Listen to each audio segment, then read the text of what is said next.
ತಪ್ಪಲಿನಲ್ಲಿ ಧಾರಾಕಾರವಾಗಿ ಮಳೆ ಮುಂದುವರಿತಾ ಇದೆ. ತಲಕಾವೇರಿ ಭಾಗಮಂಡಲ ವ್ಯಾಪ್ತಿಯಲ್ಲಿ ಮಳೆ ತೀವ್ರತೆ ಹೆಚ್ಚಳ ಆಗ್ತಾ ಇದೆ. ಭಾರೀ ಮಳೆಯ ಮಧ್ಯೆ ತಲಕಾವೇರಿಯಲ್ಲಿ ಅರ್ಚಕರ ಪೂಜೆ ನೆರವೇರಿತು. ಕಾವೇರಿ ಉಗಮ ಸ್ಥಳದಲ್ಲಿ ಮಳೆ ವೈಭವವನ್ನು ಕಂಡು ಭಕ್ತರಲ್ಲಿ ಸಂಭ್ರಮ ಮನೆ ಮಾಡಿದೆ. ಮಳೆಯಾರ್ಭಟದ ಮಧ್ಯೆಯೂ ಕೂಡ ದರ್ಶನಕ್ಕೆ ಭಕ್ತರ ದಂಡು ಹರಿದು ಬಂತು. ಒಂದೆಡೆ ಮಳೆಯಾರ್ಭಟ, ಈ ಮಳೆ ಆರ್ಭಟದ ನಡುವೆಯೂ ಕೂಡ ದರ್ಶನ ಪಡೆದುಕೊಳ್ಳೋದಕ್ಕೆ ಭಕ್ತರ ದಂಡೇ ಹರಿದು ಬಂತು. ಕಾವೇರಿ ಉಗಮ ಸ್ಥಳದಲ್ಲಿ ಭಾರೀ ಪ್ರಮಾಣದಲ್ಲಿ ಮಳೆಯಾಗ್ತಾ ಇದೆ.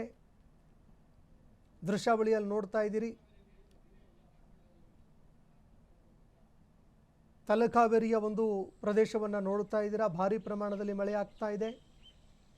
ಕಾವೇರಿ ಉಗಮ ಸ್ಥಳದಲ್ಲಿ ಮಳೆಯ ವೈಭವವನ್ನು ಕಂಡು ಭಕ್ತರಲ್ಲಿ ಸಂಭ್ರಮ ಕೂಡ ಮನೆ ಮಾಡ್ತಾ ಇದೆ. ಮತ್ತೊಂದು ಕಡೆ ಇದೇ ಒಂದು ಮಳೆಯ ನಡುವೆಯೂ ಕೂಡ, ಈ ಪ್ರವಾಹದ ನಡುವೆಯೂ ಕೂಡ ಪೂಜೆ ಹಾಗೂ ಪುನಸ್ಕಾರಗಳನ್ನು ನೆರವೇರಿಸಲಾಗ್ತಾ ಇದೆ.